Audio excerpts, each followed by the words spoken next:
Hi everyone, this is Mindy Eggen, and in today's video I'm going to be adding color and dimension to my die cuts by doing some ink blending. So I have here the Lovely Layers strawberry set, and I was really inspired by the pictures shown down in the bottom of this card. This is the card you receive in your packaging to show you how everything is going to line up. So I went ahead and I die cut out some of the pieces already from some white cardstock. And I'm going to do that with my strawberries as well. So I have a few of the strawberries and the flowers that I'm just going to hold down in place with a low tack tape. And I'm using hammer mill cardstock for that. Now originally I had cut this piece from some white cardstock, but I really only needed those viney pieces. And these are pretty tiny to be adding some ink blending to. So I decided to die cut it from some green cardstock, and it fits perfectly with my bitty buzz cutter. I also trimmed that cardstock down, and I'll die cut the toppers of my strawberries from that same green cardstock.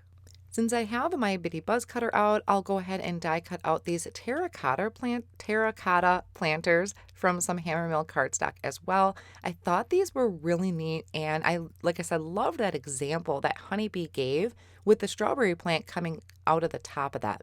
So that's die cut from that white cardstock as well. There's two pieces to that, a backer and a front piece. Now I can start doing some ink blending. So for the top of my strawberries, I'm going to be adding some fresh asparagus using a mini blending brush.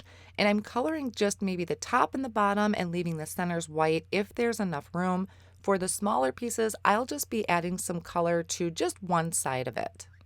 To do most of my ink blending, I am working on this silicone mat. This is something I actually got off of Amazon and then just trimmed it down into this small strip because that's really all I needed.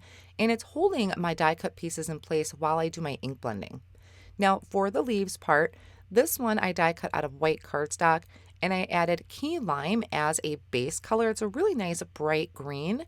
And then I'm going to come in with a mini blending brush and add some of that fresh asparagus, but I'm only doing it to one side of the leaves, whatever side is closest to the ground.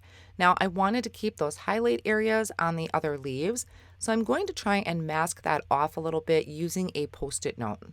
By starting with that light color and then coming in with a darker color on one side is really going to give it dimension and show those highlight areas just as I would as if I were coloring with some markers. Now I'll repeat those same type of steps using my strawberries, except this time it's going to be with some pink and red inks. And you could have started with maybe a light pink cardstock, but I like to do my own blending and add my own dimension to it with the colors. And I wanted my strawberries to be just a really nice, vibrant red and nice and ripe looking. So I started off with a base color, which I believe is a Dusty Rose from Gina K Designs. And then I'm going to come in with a smaller blending brush and add it to the edges of my strawberries. I believe this is a red velvet, so I'm still keeping kind of a highlight area to it. Now, if you want to add more dimension to this and even kind of a shadow layer or a shadow look to it, you can come in with a dark brown. Now you have to be careful because you don't want to turn your strawberry brown. You just want to give it that look of a shadow. So sometimes I like to pick it up and just brush the edge of my blending brush with that dark color. For the flowers, I have some leftover ink on my yellow blending brush, so I'm just going to use that to add that to the center of the flowers. For the terracotta planters, I decided to do like a tomato soup color from Gina K Designs, and I'm going to add that to the edges, kind of just softly blending into the center. I really want to keep the center of my planters that highlight area. And then I'm going to come over the edges with that chocolate truffle, and then I go back over it with tomato soup. So I'm kind of toning down that chocolate look with the tomato soup. Now, of course, you can use any colors that you have in your stash. These are the ones that I found matched best to the idea that I had in my head. Now, the other piece of the terracotta planter is going to go behind this, and I die cut that out of white, and because it's going to layer on top, I don't want any of those white edges to show, so I'm just going to use whatever ink I have left on my blending brush and go around those edges. Now I can start putting my strawberry plant together. So I'm starting with the strawberries and I'm going to match them up, and I kind of looked at it as going off of the top of the strawberries. That's how I knew which one went where. It was kind of like fitting together a puzzle piece. So I'm just going to use my tweezers and my liquid glue to attach these to my green plant that I have there. And then I can come in with the top of the strawberries, and that is the same thing. I kind of matched it up like a puzzle piece. Really the top pokey parts is what I was using to line everything up. And then also adding in the flowers. Now the flowers do have a centerpiece, and I die cut that later on off camera and added those centerpieces with a kind of dark shade of yellow. Now here I'm just kind of lining things up to get an idea of how my strawberry plant is going to be fitting inside of my planter. And then I can work on the background. So for my background, I used a piece of pattern paper from the Happy Heart paper pack.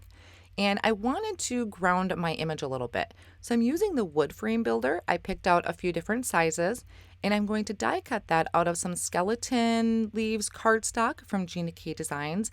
The wood frame builder is really great because it has already some texture embossed into the cardstock, and I just went over that cardstock with some craft ink, just dragging my ink pad across that to really kind of show the dimension and that detail that the die provided. Now I can start building my floor. So I'm using just a tape runner to add adhesive to the back of that, and I thought it would look really neat to have these hanging off the edge and have those slanted edges match up so it really looks like a wood floor. Now I wasn't paying attention, and I actually had my slants going in different directions, but thankfully the planter is going to cover that up, but it's still a really neat look. And then once I have those attached, I'll just trim off that excess that's hanging off the edge of the card. Then for the planter, I'm going to add some liquid glue to the back of that and attach these two pieces together. Now, I kind of wished I would have die cut that back piece from like a turquoise color to really kind of add some color into that planter, but it looks great just as the way it is. I just wanted to give you an idea that you could use like a colored cardstock behind there.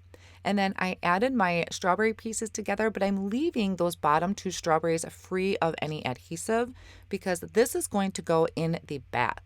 So I'm using that terracotta planter as kind of a guide on how high to put my strawberry plant. And then I had that liquid glue just to the very top. Now for my planter, I'm going to add this using some thin foam squares, and I'm going to attach this right over the stem. So I'm tucking that under the strawberries, but over the top of the stems. The sentiment that I'm going to use today is going to come off of the stamp set You're a Keeper. I found one that I really liked, and I'm going to bring out my mini Misty for this. Line up that sentiment on some white cardstock. This is the Hammermill cardstock once again. And once I have that arranged, I'm going to just rub over that with my hand to remove any residual residue that might be left on there from the manufacturer. That's going to give me a cleaner impression when I stamp this down. So to stamp it, I'm using the Honeybee Stamps Intense Black ink, and I'm going to stamp it twice to make sure that it is a nice, crisp, clear impression. I just want to make sure that my cardstock is still tucked in that bottom left-hand corner. I'm going to give that ink just a few seconds to dry, and then I can line up the coordinating die, hold that down with that low-tack tape, and run that through the die cut machine. And then to attach it, I'm just going to bring in some foam squares and add it to the right side of the sentiment. And then the other side is going to have some liquid glue because it's going to overlap my planter. Then to finish it off, I'm bringing in a white gel pen, and I'm going to add some highlight areas to my strawberries, the planter pot, and also the leaves. And then that will finish up my card project for today. So I hope you enjoyed this project and adding dimension and detail to your die cuts using some ink blending. The supplies will be listed down below in the video description. Thank you so much for joining me today.